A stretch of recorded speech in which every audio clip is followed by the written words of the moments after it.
இடைவேளைக்கு முன்பாக நீண்ட கூந்தல் வளர்ச்சி அடைவதற்காக நாம் எடுத்துக்கொண்ட கரிசாலை என்கிற மூலிகையின் பல்வேறு வகையான மருத்துவ பயன்களை தெரிந்து கொண்டோம். இப்பொழுது நாம் எடுத்துக்கொண்ட மூலிகைகளின் அளவுகளை பார்க்கலாம். கரிசாலை இலை 50 கிராம், கறிவேப்பிலை இலை 25 கிராம், மரிக்கொழுந்து 10 கிராம், நெல்லிக்காய் விதை நீக்கியது 25 கிராம், தேங்காய் எண்ணெய் 100 மில்லி. அத்தனை பொருட்களையும் அளவுகளின்படி தனித்தனியாக எடுத்து வைத்துள்ளோம். இதில் தேங்காய் எண்ணெயை தவிர்த்து மற்ற பொருட்களை அளவுகளின்படி ஒன்றாக்கி அரைத்து விழுது போல் எடுக்க வேண்டும். அரைத்தெடுத்த இந்த விழுதை நாம் நீண்ட கூந்தல் வளர்ச்சி அடைவதற்கு மருத்துவமாக மாற்றப் போகின்றோம். அதற்காக 100 மில்லி தேங்காய் எண்ணெயை நன்றாக காய்ச்சவும்.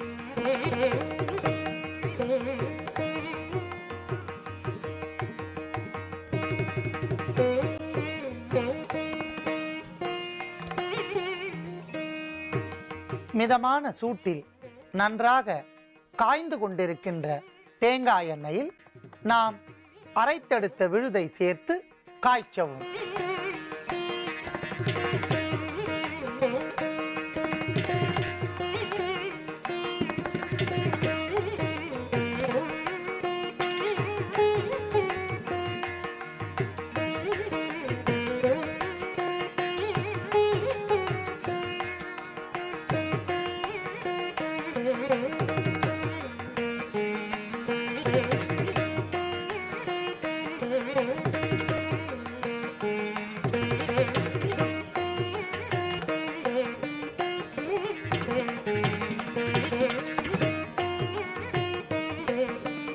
இதன் பதத்தை கண்டு நாம் தைலத்தை வடிகட்டி எடுத்துக்கொள்ளலாம்.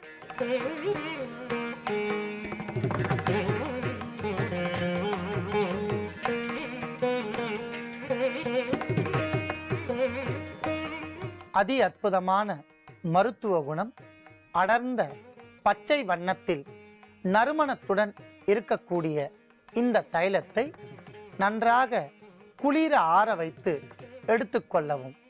தினம்தோறும் இந்த தைலத்தை நன்றாக முடியின் வேர்பகுதி வரை பரவும்படி தைலத்தை தேய்த்து வந்தால் படிப்படியாக முடி வளர்ச்சி அதிகரிக்கும். இந்த வறட்சி தன்மையை முற்றிலும் போக்கிவிடும். மேலும் நுனி முடிப்பிளவு என்கிற நோயை முற்றிலும் மாற்றி நீண்ட கூந்தல் வளர்ச்சிக்கு துணை புரியக்கூடிய இந்த கரிசாலை தைலத்தை இடைவேளைக்கு முன்பாக ஆவாரம் பூவை கொண்டு சர்க்கரை நோயை கட்டுப்படுத்துவதற்கான ஒரு அற்புதமான மருத்துவத்தை பார்த்தோம். இப்பொழுது வயிறு சம்பந்தப்பட்ட அத்தனை வகையான நோய்களுக்கும் ஒரு அற்புதமான மருத்துவத்தை பார்க்க போகின்றோம். பொதுவாக நாம் உண்ணுகின்ற உணவு முறையாக ஜீரணம் ஆக வேண்டும்.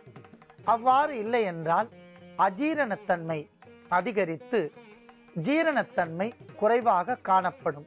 இதனால் நெஞ்சுக்கரிச்சல், புளித்த ஏப்பம், அடிக்கடி வாந்தி, மலச்சிக்கல் போன்றவையெல்லாம் ஏற்படும். இந்த நோயை முற்றிலும் தீர்த்து கொள்வதற்கான ஒரு அற்புதமான மருத்துவத்தை பார்க்கலாம். அதற்காக இன்று நாம் எடுத்துக்கொண்ட மூலிகை சுண்டைக்காய் வற்றல். சுண்டைக்காய் வற்றல் மிக சிறந்த ஒரு கிருமி நாசினி.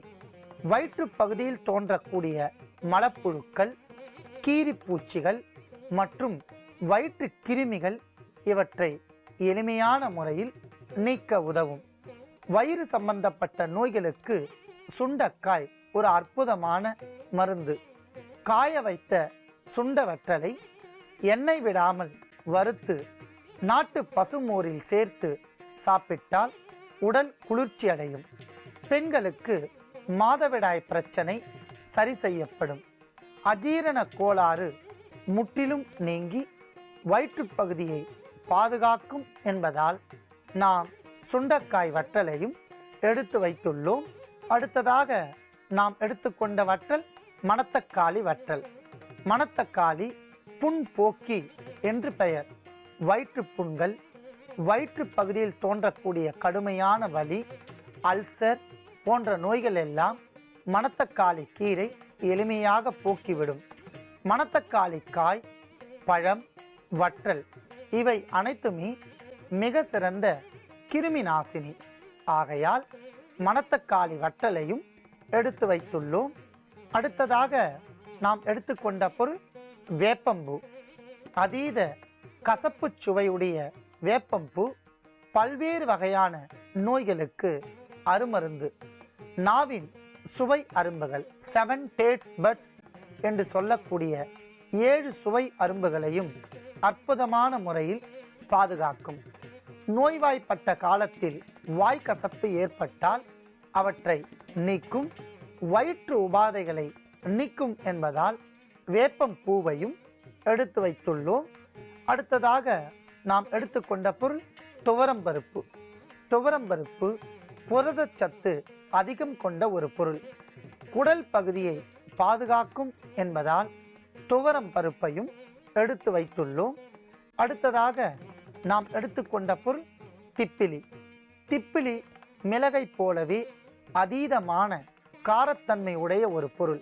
தொண்டை பகுதியில் ஏற்படுகின்ற பல்வேறு குற்றங்களை நீக்கும்.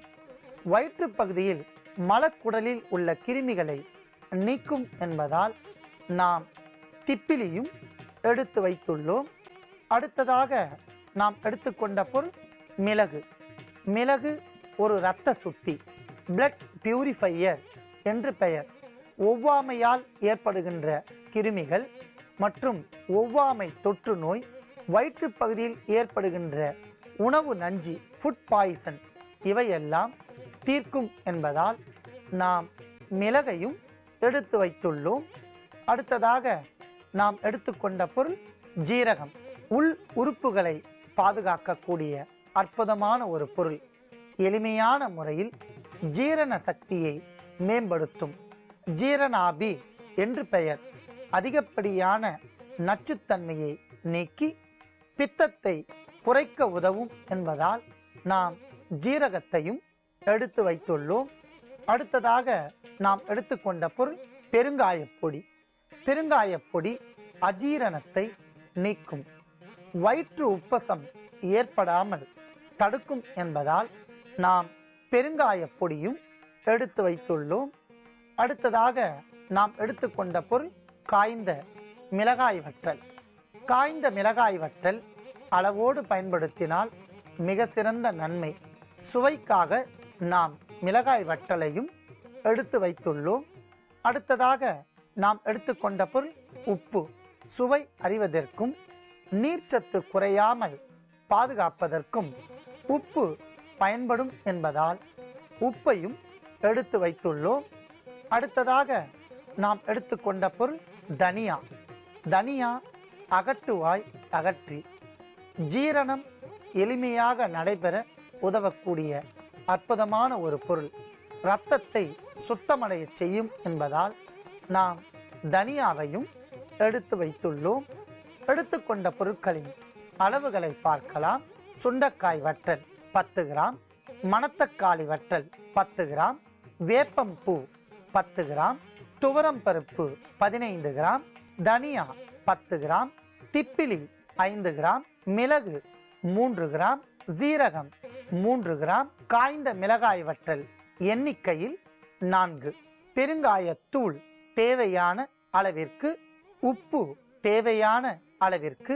அத்தனை பொருட்களையும் அளவுகளின்படி தனித்தனியாக எடுத்து வைத்துள்ளோம். எடுத்துக்கொண்ட பொருளை வயிறு உபாதைகளை நீக்குவதற்கான மருத்துவமாக மாற்றப் போகின்றோம். அதற்காக ஒவ்வொரு பொருளையும் நாம் பொன்னிறமாக மொத்தமாக சேர்த்து வறுக்க வேண்டும். முதலில் காய்ந்த சுண்டை வற்றல்.